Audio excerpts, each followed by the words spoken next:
जय हिंद मित्रांनो, मी दीपक पुन्हा एका नवीन व्हिडिओमध्ये तुमचं सर्वांचं खूप स्वागत आहे. तर मित्रांनो, मी मागे पण ऑप्शन ट्रेडिंगवरती व्हिडिओ बनवला होता की ऑप्शन ट्रेडिंगमध्ये नेमकं काय होत असतं, कशाप्रकारे एका रिटेलरला म्हणजे आपल्या सामान्य माणसाला त्यामध्ये लॉस होत असतो आणि त्यापासून आपण कसं वाचलं पाहिजे. कारण की प्रत्येकजण आजकाल तुम्हाला ऑप्शन ट्रेडिंग करताना दिसतो.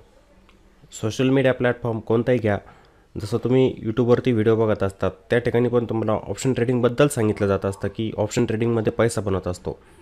त्यानंतर इन्स्टावरती तुम्ही जात असतात त्या ठिकाणी पण रील्स बनवले जात असतात. मार्केटमध्ये तुम्ही 2,000 रुपये घेऊन जर आले तर त्याचे 2 लाख बनतील, करोड रुपये बनतील. अशा प्रकारचे व्हिडिओ बघून बहुतेक रिटेलर जे असतात ना, स्टॉक मार्केटमध्ये येत असतात. त्यांना पण वाटतं की आपण दिवसभर एवढी मेहनत करत असतो, दिवसाला 200-300 रुपये कमवतो मजदुरी करून. एवढी मजदुरी करण्यापेक्षा जर आपण ऑप्शन ट्रेडिंग केलं तर आपला मोठा पैसा बनेल आणि तो पण घरबसल्या बनेल. पण त्यामागचं सत्य काय असतं हे त्यांना माहीत नसतं. मग ही प्रत्येक गोष्ट आपल्या सामान्य माणसाला समजली पाहिजे, जेणेकरून तो अशा गोष्टींपासून वाचेल. स्टॉक मार्केटमध्ये आजकाल जे लॉसेस होत आहे लोकांना, त्यापासून ते वाचतील. त्यासाठी मी हे व्हिडिओ बनवत असतो. मग तुम्ही म्हणणार, ऑप्शन ट्रेडिंगचं प्रॉपर नॉलेज तुम्ही देऊ शकत नाही का? देऊ शकतो. मी बनवायला डीपली व्हिडिओ पण याचे बनवू शकतो. मला माहिती आहे रिटेलरला यामध्ये फायदा होऊ शकत नाही ऑप्शन ट्रेडिंगमध्ये. इथे बहुतेक व्यक्ती ज्या असणार भविष्यामध्ये या ऑप्शन ट्रेडिंगमध्ये अजून जास्त लॉस करून घेणार. जी संख्या तुम्हाला दिसते 90%ची, सेबीचे आकडे येत आहे. मी तुम्हाला सांगतो, मागे सर्क्युलर आलेलं होतं सेबीचं आणि प्रत्येक प्लॅटफॉर्म तुम्हाला शो पण करत असतो की ज्या पण व्यक्ती ऑप्शन ट्रेडिंग करत असतात, ऑप्शन ट्रेडिंग, तर ऑप्शन ट्रेडिंग करणारे व्यक्ती जे आहेत जवळजवळ 90% लॉसमध्ये आहेत. ह्या लॉसमध्ये असणारे व्यक्ती ज्या प्लॅटफॉर्मवरती जातात, झरोदावरती, एंजल वनवरती, ग्रोवरती, पहिलं तुम्हाला हेच हायलाईट केलं जात असतं की ऑप्शन ट्रेडिंग हे रिस्की असतं. यामध्ये 90% लोकांना लॉस होत असतो. तुम्ही बघितलेलं असेल बघा, प्रत्येक प्लॅटफॉर्मवरती असतं. मग याच्यामध्ये प्रॉफिटेबल किती लोक? 10% लोक असतात. आता ही संख्या 90% दिलेली, भविष्यात ती वाढू पण शकते. मग तुम्ही म्हणणार, लोक तर चांगल्या प्रकारचं एज्युकेशन घेतील इथे, त्यांनी जर एज्युकेशन घेतलं तर ते प्रॉफिटेबल होतील आणि हा आकडा 90%पेक्षा खाली जाणार. म्हणजे तो 70%, 60% एवढाच राहू शकतो आणि प्रॉफिटेबल होणारे व्यक्ती या ठिकाणी जास्त असणार, त्यांची संख्या जास्त असणार. असं होऊ शकतं का? एज्युकेशनने या गोष्टी सुधारू शकतो आपण, पण एज्युकेशन हे प्रॉपर असलं पाहिजे. आपण ऑप्शन ट्रेडिंग कशा प्रकारे केलं पाहिजे हे जर लोकांना माहीत झालं तर मग ही संख्या कमी होईल. नाहीतर हा तुम्हाला आकडा वाढताना दिसेल. भविष्यामध्ये पण 90%, 92% जाऊ शकतो, 93% पण जाऊ शकतो तो. मग हे जाण्याचं कारण काय ते मी तुम्हाला आजच्या व्हिडिओमधून सांगणार आहे की येणाऱ्या दिवसांमध्ये हा आकडा कसा वाढू शकतो, अनेक व्यक्ती इथे कसा लॉस करून घेऊ शकतात, हे मला तुम्हाला आजच्या व्हिडिओमधून सांगायचं आहे. प्रत्येक स्टॉक मार्केटमध्ये येणारी व्यक्ती जे तिला काय वाटतं की मी जर ऑप्शन ट्रेडिंग केलं ना तरच माझा पैसा बनू शकतो. हा तर पहिला त्यांचा काय असतो? गैरसमज. हा त्यांचा गैरसमज आहे की मी जर ऑप्शन ट्रेडिंग केलं तरच माझा पैसा स्टॉक मार्केटमध्ये बनेल. मी जर इक्विटीमध्ये काम केलं, म्हणजे आपण ज्या चांगल्या कंपन्यांचे स्टॉक घेतो, त्यांना होल्ड करतो, त्यांच्यात प्रॉफिट आलं की त्यांना सेल करतो, इथे माझा पैसा काय कमी बनणार आणि इथे माझा पैसा जास्त बनत असतो. ETF पण गेलो, तिथे पण माझा पैसा इक्विटीपेक्षा कमी, ऑप्शनपेक्षा पण कमी बनत असतो. म्युच्युअल फंडमध्ये कोण वाट बघणार? जसं आपलं म्युच्युअल फंड असतात बघा, आपण जर लॉंग टर्मसाठी त्यांच्यामध्ये गुंतवणूक केली तर खूप चांगला पैसा बनत असतो, कंपाऊंडिंगचा फायदा आपल्याला मिळत असतो. पण इथे पण आपला पैसा कमी बनतो आणि कोण थांबणार? आपल्यासारख्या रिटेलर व्यक्ती विचार करतात खूप की मला इथे क्विक पैसा पाहिजे, ताबडतोब पैसा पाहिजे. मग तो म्युच्युअल फंड तर मला देऊ शकत नाही, तर मला 15 वर्ष थांबावं लागणार आहे तो पैसा बनवण्यासाठी. मग इथे पण ते म्हणतात की कमी पैसा बनतो, हे पण आपण म्युच्युअल फंडमध्ये पण जायला नको. मग ते कुठे जाण्याचा प्रयत्न करतात? तो ह्या ठिकाणी जाण्याचा प्रयत्न करतात जिथे पैसा जास्त बनत असतो. त्यांना हे ऑप्शन ट्रेडिंग इझी वाटतं. ऑप्शन ट्रेडिंग त्यांना हे इझी वाटतं, त्यामुळे ते जातात. कारण की इथे पैसा पण कमी लागणार आणि इथे प्रॉफिट जास्त. पण हे प्रॉफिट तुम्हाला मिळतं आहे का त्याचा विचार करा. तुमचं टर्मिनल जे असतं बघा, त्यामध्ये P&L स्टेटमेंट असतं, बघत चाला तुम्ही की खरंच तुम्ही प्रॉफिटेबल आहात का, खरंच तुम्ही प्रॉफिटमध्ये आहे का ऑप्शन ट्रेडिंगमध्ये. या गोष्टींचा कोणी विचार करत नसतो. फक्त इथे जास्त पैसा आपला बनणार आहे त्यामुळे इथे प्रत्येक व्यक्ती ऑप्शन ट्रेडिंगमध्ये येते. आपल्यासारखे रिटेलर व्यक्ती त्यांचं लॉसचं प्रमाण का वाढत चाललेलं आहे? कारण की एक जण म्हणतो ऑप्शन ट्रेडिंग खूप चांगलं आहे बरं, कारण की त्याला पहिल्या दिवशी 50,000चं प्रॉफिट झालेलं असतं. हेवी क्वांटिटी असतात, नॉलेज तर काहीच नाही. 50,000चं त्याला झालेलं असतं प्रॉफिट, मग तो त्याच्या मित्रांना सांगणार. म्हणजे काय, त्याचा प्रसार होत असतो, खूप प्रसार होतो. यूट्यूब चॅनल एखादा बघितला, एकाच दिवसामध्ये 5,000 रुपयांचे 5 लाख रुपये, 20 लाख रुपये असे तुम्ही काय करतात, स्क्रीनशॉट पण बघत असतात. टेलिग्राम चॅनल असतात त्यावरती पण स्क्रीनशॉट बघत असतात. म्हणजे काय होतं आहे, त्या ऑप्शन ट्रेडिंगचा पूर्णपणे प्रसार होतो आहे. मला पण आजकाल खूप व्यक्ती भेटतात, ते भेटले की ते इक्विटीच्या बाबत बोलत नाही, कधी ETFच्या बाबतीत बोलत नाही, म्युच्युअल फंडच्या बाबतीत बोलत नाही. ते सरळ ऑप्शन ट्रेडिंगबद्दल विचारतात मला की ऑप्शन ट्रेडिंग करतात का तुम्ही. आम्ही ऑप्शन ट्रेडिंग करतो. आणि त्यांना एखादा प्रश्न जर विचारला ऑप्शन ट्रेडिंगवरती, सांगताच येत नाही, का नॉलेज नसतं त्याबद्दलचं. फक्त काय, आपण जसं मोबाईलमध्ये गेम खेळत असतो बघा, तशा प्रकारे ते मोबाईलमध्ये ऑप्शन ट्रेडिंग करत असतात. हेवी क्वांटिटीने लॉट बाय करणं आणि मोबाईलला आपल्या खिशात घालून फिरणं, तसं ऑप्शन ट्रेडिंग होत नसतं. समजलं.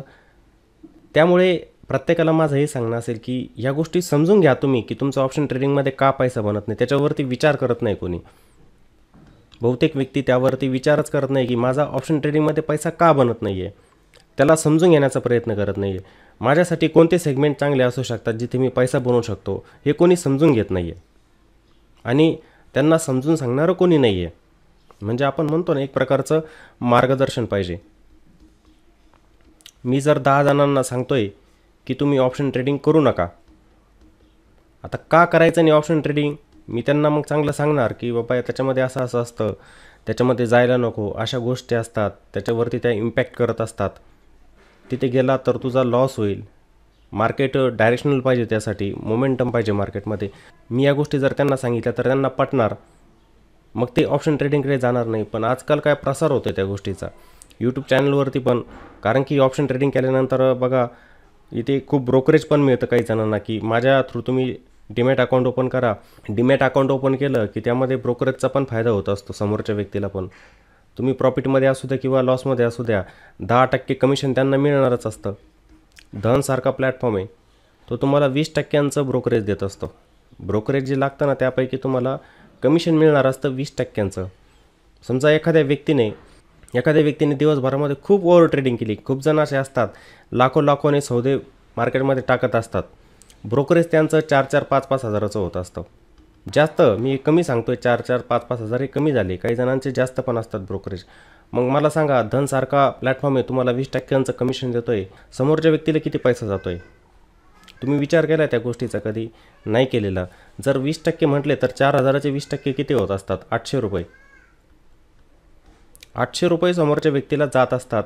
आणि मला सांगा, तुम्ही अशा 100 व्यक्ती जरी असतील, अशा ओव्हर ट्रेडिंग करणाऱ्या, समजा तुम्हीच माझ्या थ्रू जर डीमॅट अकाउंट एक ओपन केलेलं आहे आणि माझ्याकडे ज्या व्यक्ती 100 व्यक्ती मला माहीत आहे की त्या ऑप्शन ट्रेडिंग करतात, चुकीच्या पद्धतीने काम करतात, मग त्यांनी जर ओव्हर ट्रेडिंग करून 4-5 हजार ब्रोकरेज जर त्यांचं जात असेल आणि त्या 100 व्यक्तींचं मला 20% कमिशन जर येत असेल ब्रोकरेजचं, त्यांचं ब्रोकरेज जातं आहे 4-5 हजार, पण मला 20% त्यातून मिळणार आहे, म्हणजे मला एका जणाकडून 800 रुपये मिळणार आहे. मग अशा 100 व्यक्तींनी केलं तर माझा पैसा किती बनतो आहे? कॅल्क्युलेशन करा तुम्ही. 800 गुणिले 100 करा, किती होतात? 80,000 रुपये मला मिळता येते. म्हणजे काय होतं, तुम्ही तर लॉस करताय पण समोरच्या व्यक्तीचा त्यामध्ये फायदा होतो आहे. हे समजतं आहे का तुम्हाला? नाही समजत आहे. या ठिकाणी फायदा कोणाचा होतो आहे? जेव्हा तुम्ही ऑप्शन ट्रेडिंग करताय तुमचा तर फायदा होत नाही आहे. तुम्हाला एक दिवस प्रॉफिट दिसतं, पुढचे एक हप्ताभर लॉस दिसत असतो. मग फायदा कोणाचा होत असतो? तुम्ही विचार केला आहे? ब्रोकरेज प्लॅटफॉर्म असतात, ब्रोकरेज प्लॅटफॉर्म. जसं तुम्ही एंजल वन, झेरोदा वापरत असतात, तुम्हाला ब्रोकरेज द्यावंच लागणार आहे. तुम्ही प्रॉफिटमध्ये असू द्या किंवा लॉसमध्ये असू द्या, तुम्हाला ब्रोकरेज द्यावंच लागणार. एक्सचेंज असतं, त्यांचा पण फायदा असतो. म्हणजे ब्रोकरेजचा पण फायदा होतो आहे, एक्सचेंजचा पण फायदा होतो आहे. आणि तुम्ही ज्या व्यक्ती थ्रू डीमॅट अकाउंट ओपन केलेलं असतं, आपण म्हणतो ना लिंकद्वारे, की माझी लिंक घ्या, डिस्क्रिप्शन बॉक्समध्ये लिंक दिलेली आहे, त्याद्वारे डीमॅट अकाउंट ओपन करा. ते अशीच थोडी म्हणते तुम्हाला की डीमॅट अकाउंट ओपन करा. त्यांचा फायदा असणार ना इथे, त्यांचा पण फायदा होतो आहे, नुकसान तुमचं होतं आहे. आपला national stock exchange NSE volume तुम्हाला वाढत दिसतंय, कारण की प्रत्येकाचं पार्टिसिपेशन होतं या ठिकाणी. ऑप्शन ट्रेडिंगमध्ये प्रत्येकजण पार्टिसिपेट करतोय, त्यामुळे एन एस सीमध्ये व्हॉल्यूम खूप वाढताना दिसतंय आपल्याला. आणि आजकाल प्रत्येक दिवसाला आपल्याला एक्सपायरी बघायला मिळते. प्रत्येकजण एक्सपायरीमध्ये काम करण्याचा प्रयत्न करत असतो. का करत असतो? कारण की जेव्हा तुम्ही एक्सपायरीमध्ये जात असतात बघा, एक्सपायरी आता कोणत्या दिवसाला कोणती एक्सपायरी असते, एक वेळेला मी तुम्हाला सांगतो. वेगवेगळे इंडायसेस असतात, त्यांची वेगवेगळी एक्सपायरी असते, ठीक आहे, ऑप्शन ट्रेडिंगची. मग सोमवारच्या दिवशी जेव्हा आपण येत असतो, सोमवारी आपल्याला बघायला मिळते मिड कॅप इंडेक्सची expiry, Nifty mid cap index. त्यानंतर आपण जेव्हा मंगळवारच्या दिवशी येत असतो, तिथे आपल्याला बघायला मिळते निफ्टी फायनान्सची एक्सपायरी असते. जेव्हा आपण बुधवारच्या दिवशी येत असतो, बुधवारी कोणती एक्सपायरी असते? निफ्टी बँकची एक्सपायरी असते, निफ्टी बँक. त्यानंतर आपण गुरुवारच्या दिवशी येत असतो, गुरुवारी आपल्याला बघायला मिळते निफ्टी 50ची एक्सपायरी. जेव्हा आपण शुक्रवारी येत असतो, त्या शुक्रवारच्या दिवशी आपल्याला बघायला मिळते एक्सपायरी सेन्सेक्सची, कारण की आजकाल सेन्सेक्समध्ये पण ऑप्शन ट्रेडिंग चालू झालेलं आहे, फ्युचर अँड ऑप्शन ट्रेडिंग. मग इथे प्रत्येक दिवसाला आपल्याला एक्सपायरी बघायला मिळते. मग एक सामान्य व्यक्ती जे असणार ना, प्रत्येक दिवसाला या एक्सपायरीमध्ये काम करण्याचा प्रयत्न करणार. आणि आजकालचं मार्केट जे पहिलं होतं ना आणि आत्ताचं मार्केट आहे, खूप मोठा डिफरन्स आहे. इथे ऑप्शन ट्रेडिंगमध्ये पैसा बनू शकत नाही.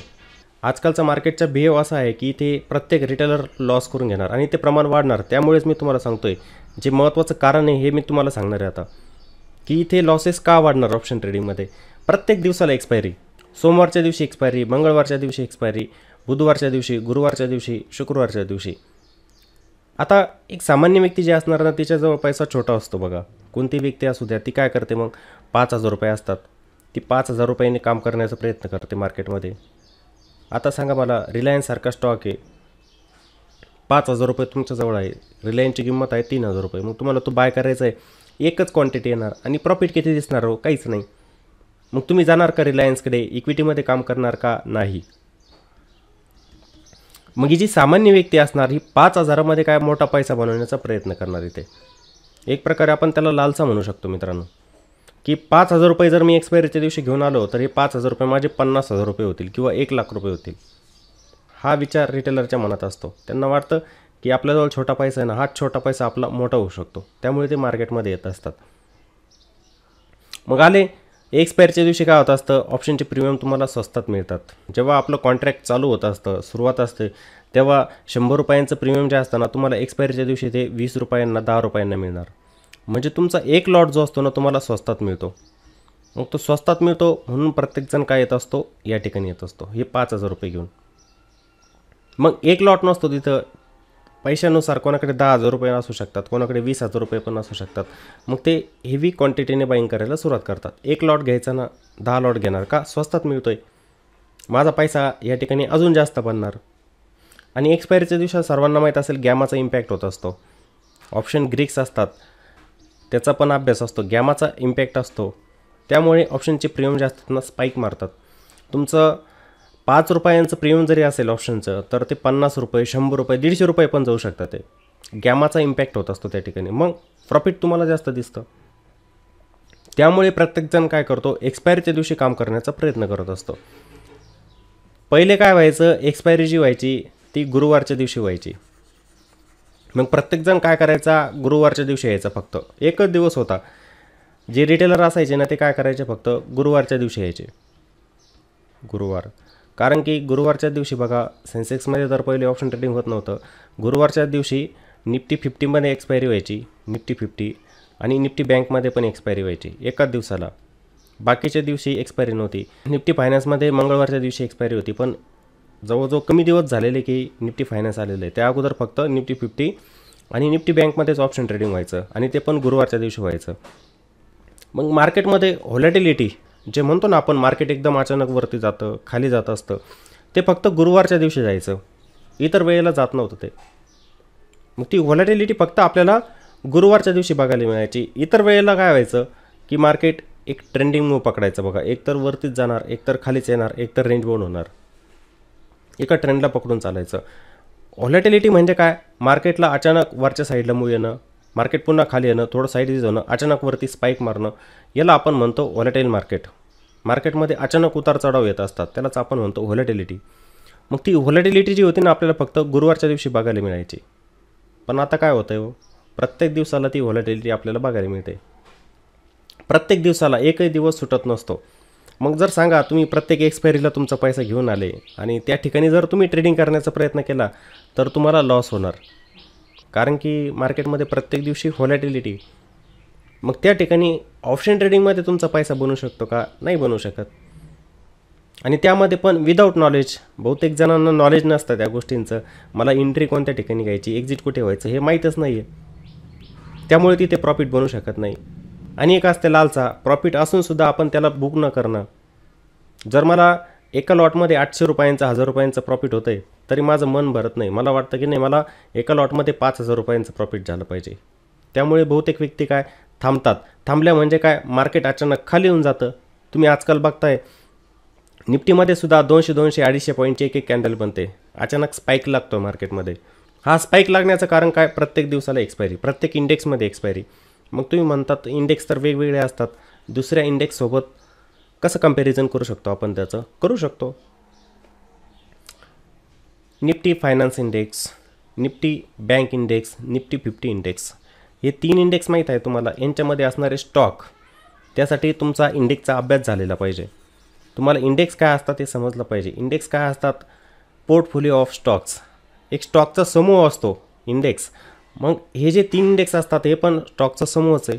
सेन्सेक्स पण आहे, स्टॉकचा समूह आहे. मिड कॅप इंडेक्स पण एक स्टॉकचा समूह आहे. मग याच्यामध्ये असणारे स्टॉक जे असतात, एका इंडेक्समध्ये असणारे स्टॉक जे आहे दुसऱ्या इंडेक्समध्ये असू शकत नाही का? असू शकतात, असतात. जसं आपला निफ्टी 50 नावाचा इंडेक्स. आता मी तुम्हाला निफ्टी 50चं पहिलं उदाहरण देतो की याच्यामध्ये असणारे स्टॉक.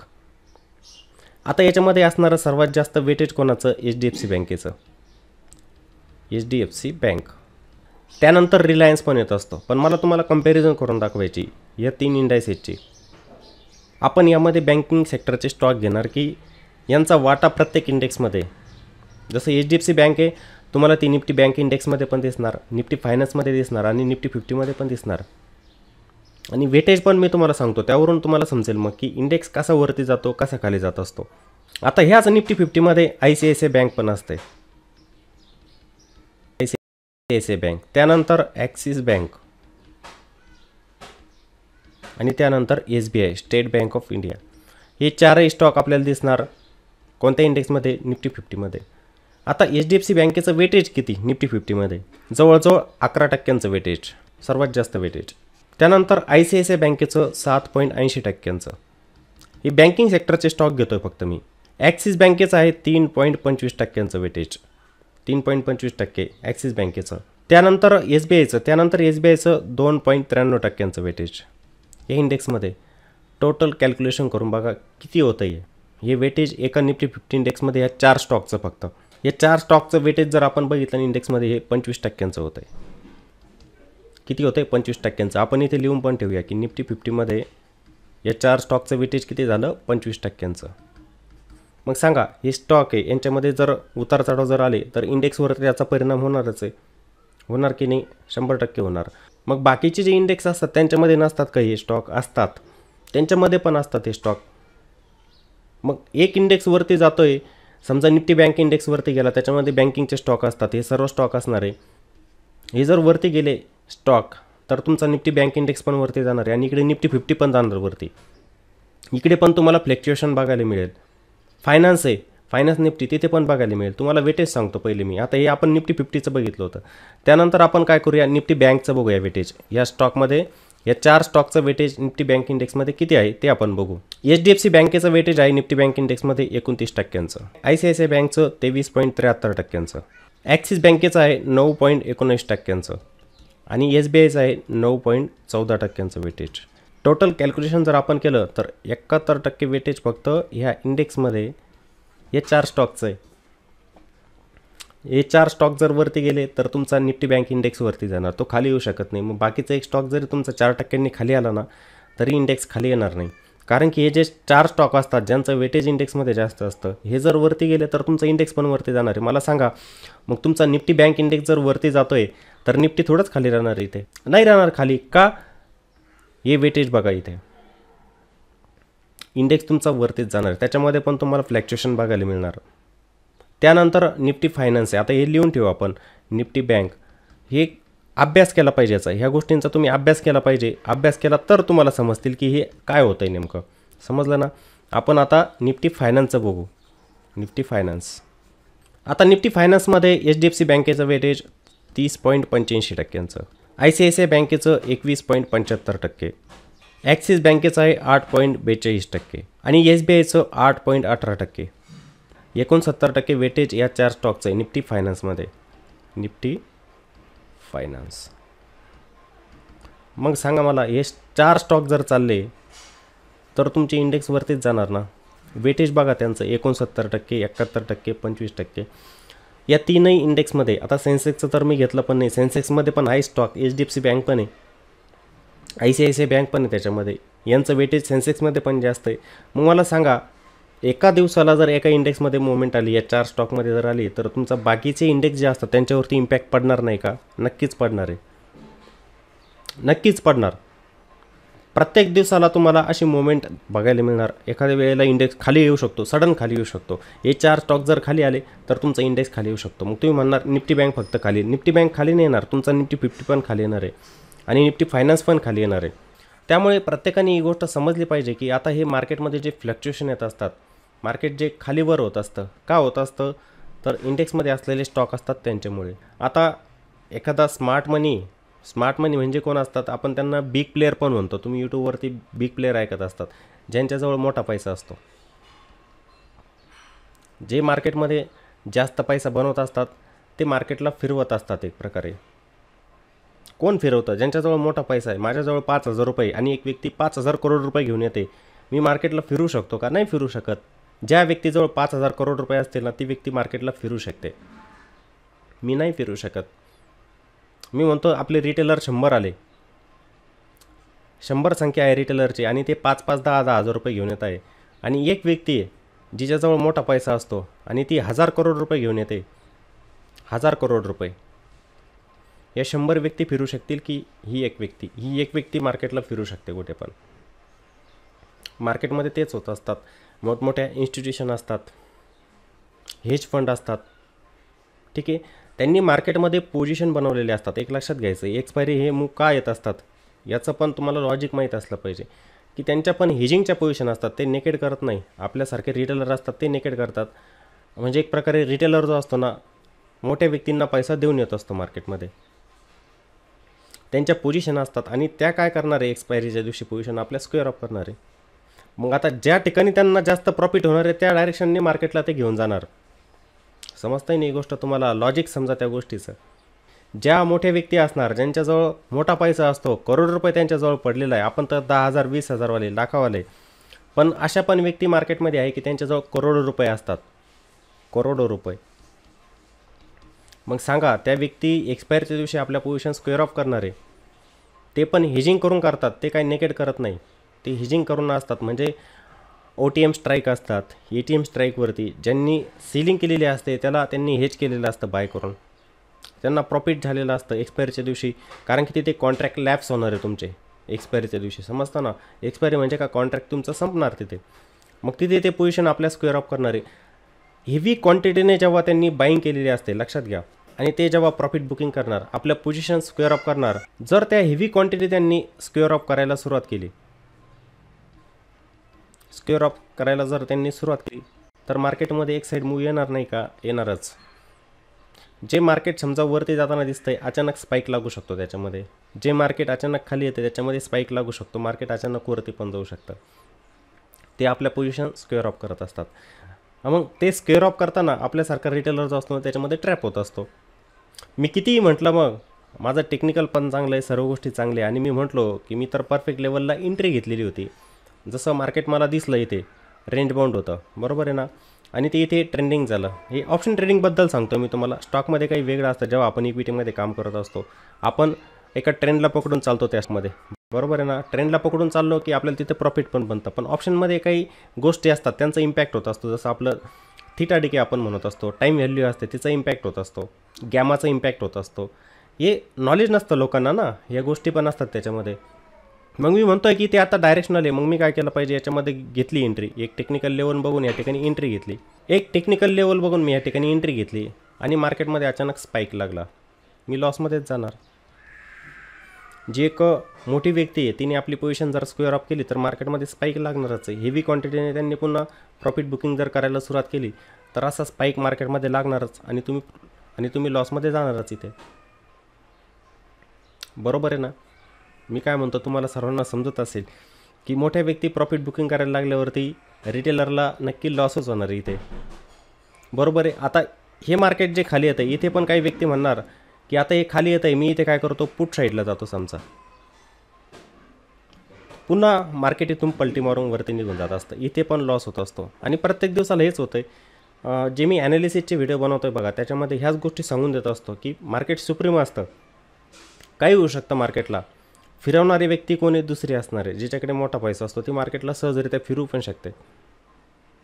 मग आपण जपून काम करायचं असं, त्यासाठी स्टॉप लॉसचा वापर करायचा असतो. मनी मॅनेजमेंट नावाची एक गोष्ट असते, ती पण तुम्ही फॉलो केली पाहिजे. तर मग तुमच्या मार्केटमध्ये कमी लॉस होतील. नाहीतर ऑप्शन ट्रेडिंगमध्ये येणाऱ्या दिवसांमध्ये ह्या गोष्टी ज्या आहेत, जे मी सारखं बोलतो आहे ना, जे स्पाईक लागत आहे मार्केटमध्ये, या स्पाईकमुळे काय होईल माहिती आहे का, आपल्यासारख्या रिटेलरचं खूप मोठं नुकसान होणार. आपल्यासारखे रिटेलर जे असणार ना त्यांचं खूप मोठं नुकसान होणार इथे. नुकसान होणार आहे. आणि जे नॉलेज घेत नाही, एंट्री माहीत नाही त्यांना, स्टॉप लॉस माहीत नाही, ते तर खूप मोठं नुकसान या ठिकाणी करूनच घेणार. कारण की ही एक्सपायरी आता एका दिवसाला नाही आहे. लक्षात घ्या. सोमवार, मंगळवार, बुधवार, गुरुवार, शुक्रवार जे पण आपले ट्रेडिंग सेशन असतात त्या प्रत्येक दिवसाला तुम्हाला आता ही एक्सपायरी बघायला मिळणार आहे. त्यामुळे तुमचे लॉस या ठिकाणी हमखास ठरलेले आहेत. इथे फायदा दुसऱ्या व्यक्तीचा होणार. ब्रोकरेज थ्रू ब्रोकरेज प्लॅटफॉर्म तुम्ही जे ऑप्शन ट्रेडिंग करणार त्यामध्ये तुम्हाला प्रॉफिट हो किंवा लॉस हो, ब्रोकरेज हाऊसला तुम्हाला ब्रोकरेज द्यावंच लागणार आहे. तिथे माफी नाही आहे. तुम्ही प्रॉफिटमध्ये या नाही तर लॉसमध्ये या, ब्रोकरेज तुम्हाला द्यावंच लागणार आहे. फायदा समोरच्या व्यक्तीचाच होणार आहे तिथे, पण तुमचा लॉस होत आहे. मग कमी पैशांमध्ये तुम्ही जास्त प्रॉफिट जेव्हा बनवायला लागाल, जेव्हा आपल्याकडे ही लालसा येईल की मला कमी पैशामध्ये मोठं प्रॉफिट बनवायचं, तिथे तुमचा लॉसच होणार आहे, तिथे नुकसानच होणार आहे. आणि हे स्पाईक लागत जाणार इथून पुढे पण मार्केटमध्ये पहिलं काय व्हायचं, एका दिवसाला एक्सपायरी होती, गुरुवारच्या दिवशी मार्केट स्मूथ चालायचं. सकाळच्या 15-20 मिनिटांमध्ये, अर्ध्या तासामध्ये मार्केट थोडंसं व्होलेटाईल होतं आणि नंतर ते ट्रेंडला पकडून चालतं. मग त्याच ट्रेंडने मार्केट जायचं. पण आजकाल तसं होत नाही आहे. मार्केट काय करतं, थोडं वरती जातं, ट्रेंडिंग व्हायला बघतं आणि अचानक स्पाईक लागतात मार्केटमध्ये. त्यामुळे ऑप्शन ट्रेडिंगमध्ये रिटेलरची संख्या ही जास्त असणार लॉटची. भविष्यामध्ये अजून ती वाढू शकते. मग वाचायचं असेल तर आपण काय केलं पाहिजे.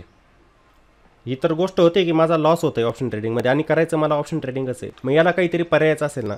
पर्याय एक असू शकतो मित्रांनो की याच्यामध्ये तुम्ही ऑप्शन बाईंग टाळलं पाहिजे. एक लक्षात घ्या गोष्ट, ऑप्शन बाईंग जे आजकाल प्रत्येकजण ऑप्शन बाईंग करतात, नेकेड ऑप्शन बाईंग ही तर जवळजवळ टाळलीच पाहिजे. यामध्ये जायलाच नको.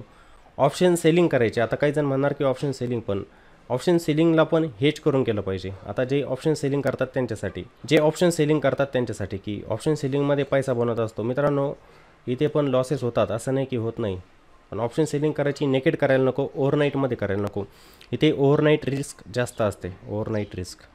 कारण की मार्केट तुम्ही बघताय कधी गॅप अप होतो पण कधी गॅप डाऊन ओपन होत असतं. मग या ठिकाणी काय असते, ओव्हरनाईट रिस्क. जेव्हा पण तुम्ही ऑप्शन बाईंग करतात किंवा ऑप्शन सेलिंग करतात ओव्हरनाईटमध्ये, या दोन्ही गोष्टी तुम्ही ओव्हरनाईटमध्ये करताय तर इथे ओव्हरनाईट रिस्क असणारच आहे. आणि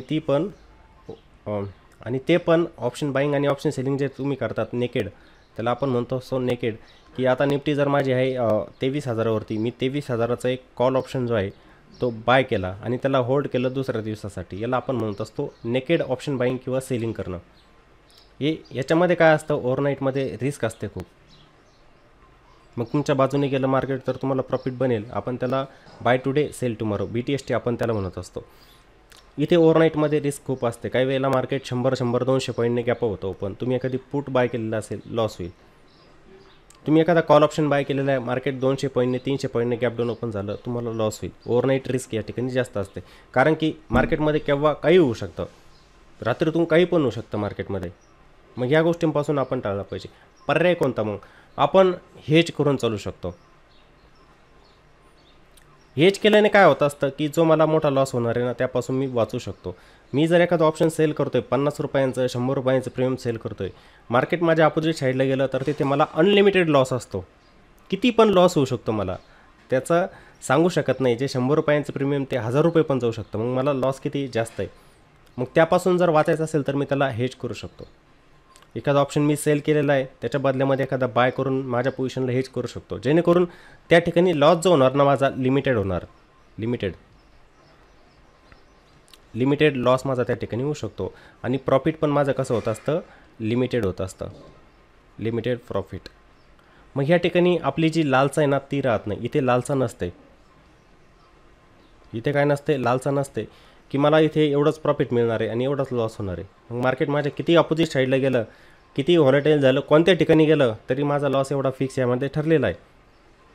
मग आपण इथे हेजमध्ये वाचू शकतो. मार्केटमध्ये हेजिंग करून डायरेक्शनल मूव्ह असतात. जसं तुम्हाला माहिती आहे की निफ्टी आता ह्या लेवलला आहे, इथून ती डायरेक्शनल मूव्ह पकडू शकते. इंट्राडेचं नाही सांगत मी तुम्हाला, इंट्राडेमध्ये तर नकोच करायला. ऑप्शन ट्रेडिंग इंट्राडेमध्ये हे जे स्पाईक लागतात हे तुम्हाला प्रॉफिट बनवू देणार नाही. पण डायरेक्शनलचं जसं व्ह्यू आहे तुमचा की येणाऱ्या 15 दिवसांमध्ये 10 दिवसांमध्ये निफ्टी ही 22,500 तर ती 23,000ला जाऊ शकते. मग आपण तिथे स्प्रेड तयार करू शकतो. आपण तिथे स्प्रेडचा वापर करू शकतो. स्प्रेडद्वारे आपण डायरेक्शनल मूव्हला इथे पकडू शकतो. डायरेक्शनल मूव्ह म्हणजे काय, तिथे पण आपलं प्रॉफिट जे असणार आहे इथे पण हेजिंगच असणार आहे. स्प्रेड म्हणजे काय असतात, एक ऑप्शन बाय करणे, एक ऑप्शन सेल करणे, याला पण आपण हेजिंगच म्हणू शकतो. की जर मी ॲट द मनीचा एखादा कॉल ऑप्शन बाय करतोय आणि OTMचा एखादा ऑप्शन जर सेल करतोय, एक प्रकारे ते पण काय झालं, हेजिंग झाली. मी नेकड बाईंग करत नाही. नेकेड म्हणजे काय की निफ्टी जर 22,500 वरती आहे, मी एखादा कॉल ऑप्शन इथे बाय करतोय आणि त्याला ओव्हरनाईटमध्ये घेऊन जातोय. पण इथे टाईम व्हॅल्यू मी तुम्हाला सांगितलं ना ती इम्पॅक्ट करते ना,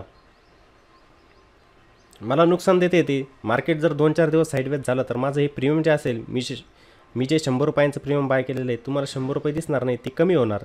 टाईम व्हॅल्यू त्यामधील डिके होईल, तो पण इम्पॅक्ट पडतो. नाही झालं डायरेक्शनल मग आपण तर बरोबर ठरवू शकत नाही मार्केटमध्ये. मग आपण याला हेच केलं पाहिजे की मी एखाद्या OTMचा ऑप्शन जो आहे ना, जसं मी समजा 22,700चा एखादा कॉल ऑप्शन आहे त्याला सेल करून टाकलं, तिथे मला 60-70 रुपयांचं प्रीमियम मिळालं. मी मार्केटला देतोय तर मार्केटकडून घेतो पण आहे, प्रीमियम सेलरला देतो पण आणि रिसीव पण करतोय. दोन्ही गोष्टी या ठिकाणी होत असतात. ही पोझिशन आपली कशी असते, ही हेज झालेली असते पोझिशन आपली. मग त्यामुळे काय इथे आपली लिमिटेड रिस्क असते. समजताना लिमिटेड रिस्क आणि लिमिटेड प्रॉफिट असतं. मग मार्केट कोणत्याही साईडला जाऊ द्या तुम्हाला लॉसेस कमी होत असतात. पण इंट्राडेच्या व्हॉलेटिलिटीला तुम्ही झेलू शकत नाही. जे नेकेड ऑप्शन बाईंग करतात ना इंट्राडेमध्ये, त्या व्हॉलेटिलिटीला तुम्ही झेलू शकत नाही. डेली तुमचे स्टॉपला हिट होणार. बघा, नाही तर जे ऑप्शन ट्रेडिंग करत असतील इंट्राडेमध्ये त्यांना पण माहीत असेल की स्टॉपलाच कसे हिट होत असतात. 22,500चा एखादा कॉल ऑप्शन मी बाय केला, मार्केट मला थोडं वरती जाताना दिसलं, 500-700 रुपयांचा प्रॉफिट दिसतंय, पण अचानक स्पाईक येतो आणि 1000 रुपयांचा लॉस दिसतो आणि मी तिथेच लावलेला होता स्टॉपला, तो माझा झाला हिट. मग सांगा, असं प्रत्येक दिवसाला तुमचे स्टॉपलास हिट होत गेले, जर असे स्पाईक प्रत्येक दिवसाला लागत गेले, तुमचे स्टॉपलास हिट होत गेले, तर तुम्ही कुठे प्रॉफिटमध्ये येत आहे? येतच नाही आहे. कुठे येत आहे प्रॉफिटमध्ये? तुमचा तर ऑप्शनमध्ये पैसाच बनत नाही. एक कॅल्क्युलेशन कोणी या गोष्टी बघतं आहे का कोणी? मार्केटमध्ये कोण पैसा बनवतं आहे हे समजतं आहे का तुम्हाला? आता बहुतेक यूट्यूबवरती पण सांगितलं जात असतं बघा, ते व्हॉलेटिलिटीला कॅच करण्यासाठी आपण काय करू शकतो, ट्रायंगल डिप्लॉय करू शकतो, लॉंग स्ट्रॅडल डिप्लॉय करू शकतो. लॉंग स्ट्रॅडल म्हणजे कसं, ॲट द मनीचे कॉल ऑप्शन आणि पुट ऑप्शन बाय करून टाकायचे. जसं मी 22,500 वरती आहे, मी काय केलं, एक कॉल ऑप्शन बाय केला, एक पुट ऑप्शन बाय केला. इथे 100 रुपयांचं प्रीमियम होतं, इथे पण 100 रुपयांचं प्रीमियम होतं. याला आपण म्हणतो लॉंग स्ट्रॅडल. एक असतं शॉर्ट स्ट्रॅडल आणि एक असतं लॉंग स्ट्रॅडल. लॉंग स्ट्रॅडलमध्ये आपण दोन्ही ऑप्शन बाय करतो. आता हे आपण बाय केले. आणि शॉर्ट स्ट्रॅडलमध्ये आपण काय करत असतो, आपण सेल करत असतो ऑप्शनला. मग सांगा, हे 100 रुपयांचं प्रीमियम आहे. खूप जण असतात असे सांगणारे, पण त्याचा अभ्यास करा तुम्ही. मला माहिती आहे मार्केटमध्ये व्हॉलेटिलिटी आहे, पण नसली मग काय करायचं? मार्केटमध्ये व्हॉलेटिलिटी नाही आणि मार्केट त्याच दिवशी झालं शांत, साईडवेज जर झालं एका रेंजच्या दरम्यान, आपण त्याला म्हणतो रेंज बाउंड मार्केट. एका रेंजमध्ये थांबतं आहे, खालीवर होतं आहे पण एका रेंजमध्ये थांबतं आहे, साईडवेज होतं आहे, काय होईल हो, हे जे 100 रुपयांचं तुम्ही प्रीमियम बाय करतात ना, याच्यामधले दोन्ही प्रीमियम जे आहेत ना, तुम्हाला या दोन्ही प्रीमियममध्ये तुम्हाला डिके होताना दिसेल. इथे दोन्ही ठिकाणी तुम्हाला काय होत असतो, त्याचा डिके होत असतो, टाईम व्हॅल्यू डिके होत असते. 100 रुपयांचं प्रीमियम आहे, हे 70ला येणार. हे 100 रुपयांचं हे पण 70 रुपयाला येणार. म्हणजे तुम्हाला काय होतं आहे, 60 रुपयांचं या ठिकाणी पुन्हा लॉस होतं आहे. अशा सांगणाऱ्या पण व्यक्ती आहे. हे केव्हा डिप्लॉय करायचं असतं, जेव्हा एक ट्रेंडिंग तेव्हा आपण या गोष्टी डिप्लॉय करू शकतो. ट्रेंडिंग म्हणजे काय, 22,500ची निफ्टी ही 22,800वरती जाऊन पोहोचते, हा ट्रेंडिंग मूव्ह होता, तिथे आपण डिप्लॉय करू शकतो. एक प्रीमियम तुमचं एक्सपायरीच्या दिवशी 0 होऊ शकतं, समजतं आहे ना, एक होऊ शकतं. समजा मार्केटवरती गेलं तर हा 100 रुपयांचा कॉल ऑप्शन तुमचा किती पण वाढू शकतो, अनलिमिटेड. आणि या पुट ऑप्शन जो तुम्ही मार्केटला दिलेले होते 100 रुपये, ही प्रीमियम आपण सेलरला पे करत असतो, हे 0 होईल. हे 100 रुपये लॉस आहे फक्त, पण इथे मिळायला तुम्हाला जास्त मिळतील. पण हे केव्हा शक्य आहे, जेव्हा मार्केटमध्ये ट्रेंडिंग मूव्ह येत असतो तेव्हा. खूप साऱ्या व्यक्ती अशा लॉंग स्ट्रँगल पण करायला लावतात लोकांना, खूप साऱ्या व्यक्ती. पण हे खूप घातकी असतं मित्रांनो, ठीक आहे ना. याच्यामध्ये काय होतं असतं, दोन्ही ऑप्शन जे असतात ना, याच्यामध्ये पण काय डिके व्हायला सुरुवात होतो आणि इथे पण लोकांना लॉस होत असतो. त्यामुळे एक प्रॉपर वेने चला. माझं तर सर्वांना सांगणं असेल की जे इंट्राडेमध्ये ऑप्शन ट्रेडिंग करताय, इथे येणाऱ्या दिवसांमध्ये हे लॉसेसचं प्रमाण वाढतं. मी त्याच्यावरती ऑब्झर्वेशन करतो आहे खूप चांगल्या प्रकारे, की हे जे स्पाईक येत आहे आणि आपलं जे लाईव्ह स्ट्रीमिंग चालत असतं बघा, त्यामध्ये पण मी तुम्हाला सांगत जातो आहे की मार्केटमध्ये अचानक स्पाईक येत जात आहे. मार्केट तुम्हाला डायरेक्शनल दिसतं, अचानक एक मोठी कॅन्डल बनून जाते. मार्केट तुम्हाला डायरेक्शनल दिसेल, अचानक स्पाईक येत आहे, मार्केट रेंज बाउंड होतं आहे, इथे पण मार्केट रेंज बाउंड होतं आहे. यामुळे काय होतं आहे, आपल्यासारख्या रिटेलरचं खूप मोठं नुकसान आहे. मग आपला जो रिटेलर असतो त्याने पण समजून घ्यायला पाहिजे की मी याच्यामध्ये शक्यतो जायला नको, इंट्राडेमध्ये तर करायला नको. मी ऑप्शनचं प्रॉपर नॉलेज घेतलं पाहिजे, मार्केटमध्ये वेळ दिला पाहिजे, अनुभव घेतला पाहिजे. हे मार्केट जे असतं कशा प्रकारे काम करत असतं, जे फ्लक्च्युएशन मार्केटमध्ये होत असतात ते कशा प्रकारे होत असतात, का होत असतात, त्याचा अभ्यास ठेवला पाहिजे. तेव्हा कुठे आपल्यासारखा रिटेलर जो आहे मार्केटमध्ये सेफ राहू शकतो. नाहीतर तुम्ही मार्केटमध्ये ह्याच गोष्टी वर्षानुवर्ष करत राहिले तर प्रॉफिट होऊ शकत नाही तुम्हाला. या सर्व गोष्टींवरून तुम्हाला समजलेलं असेल की इंट्राडे टाळलं पाहिजे. जे डे ट्रेडिंग करत असतात ना, इंट्राडे किंवा आपण त्याला डे ट्रेडिंग पण म्हणतो, हे कारण की मार्केटमध्ये खूप व्हॉलॅटिलिटी असते, अपसाईड डाऊन साईड मूव्ह येत असतात, तुमचे स्टॉप लॉस पण इथे हिट होऊ शकतात. त्यामुळे हे इंट्राडे ट्रेडिंग टाळलं पाहिजे. आता जो सांभाळून काम करेल, प्रॉपर रिस्क मॅनेजमेंट, मनी मॅनेजमेंट या सर्व गोष्टींचा अभ्यास करून मार्केटमध्ये उतरत असेल तर तो प्रॉफिटेबल होऊ पण शकतो. तर माझा व्हिडिओ बनवण्याचा उद्देश हाच होता की येणाऱ्या दिवसांमध्ये आपण जे ऑप्शन ट्रेडिंग करणार इंडेक्समध्ये पण ते सोपं राहिलेलं नाही आहे. तिथे आपण प्रॉपर नॉलेज घेतलं पाहिजे. पोझिशन आपली असते तिला हेच केलं पाहिजे. ओव्हरनाईटमध्ये BTST करायला नको किंवा STBT. ही BTST आणि STBTचं पण खूप लोकांना सवय आहे. इंडेक्स ऑप्शनमध्ये BTST करायची आणि STBT करायची, हे पण चुकीचं असतं मित्रांनो. प्रॉपर स्टॉक मार्केटचं नॉलेज घ्या आणि त्या नॉलेजनुसार एक्झिक्युशन करण्याचं काम करा. नाहीतर स्टॉक मार्केट खूप मोठा यज्ञ आहे मित्रांनो, त्याच्यामध्ये किती पैसा आपण टाकला तर तो संपायला वेळ लागत नसतो, ठीक आहे. तर माझ्या मते सर्वांना आजचा व्हिडिओ नक्की आवडलेला असेल आणि काहींना वाटत पण असेल की सारखे सारखे हेच व्हिडिओ ते घेऊन येत असतात. माझं काम आहे मित्रांनो, माझं काम आहे तुम्हाला चांगल्या मार्गाने घेऊन जाणं. तुम्हाला व्हिडिओ आवडत असेल तर बघायचा, आवडत नसेल तर तुम्ही स्किप पण करू शकतात, त्याला काही अडचण नाही आहे. आणि मला पण माहिती की ऑप्शन ट्रेडिंगमध्ये किती जण पैसा बनवतात. नेकेड ऑप्शनमध्ये, हेजिंगमध्ये पैसा बनतो, पण किती जण नेकेड ऑप्शनमध्ये पैसा बनवत आहे मला पण समोर दिसतं. माझ्यासमोर पण अनेक उदाहरणं आहे. खूप लोक असे आहेत की त्यांनी नेकेड ऑप्शन बाईंगमध्ये खूप मोठे लॉसेस करून घेतलेले. त्यांनी सेगमेंट बंद करून टाकले ब्रोकरेज प्लॅटफॉर्मवरती आणि सुरुवात केली इक्विटीमध्ये काम करायला. ते सुरुवातीपासून इक्विटीमध्ये काम केलं असतं तर तो पैसा वाढलेला असता, खूप मोठा झालेला असता. पण 10-10, 20-20, 30-30 लाखांचे लॉस करून बसलेले. आता लॉस रिकवर करण्यासाठी जर गेले तर अजून लॉसेस होतील, त्यामुळे थांबलं पाहिजे कुठेतरी, समजतं आहे ना. तर माझ्या मते सर्वांना हा व्हिडिओ नक्की आवडलेला असेल तर व्हिडिओला नक्की लाईक करा, व्हिडिओला कॉमेंट पण करायचं आहे आणि व्हिडिओला जास्तीत जास्त शेअर पण करायचं आहे. चला तर मग पुन्हा भेटू एका नवीन व्हिडिओमध्ये. जय हिंद.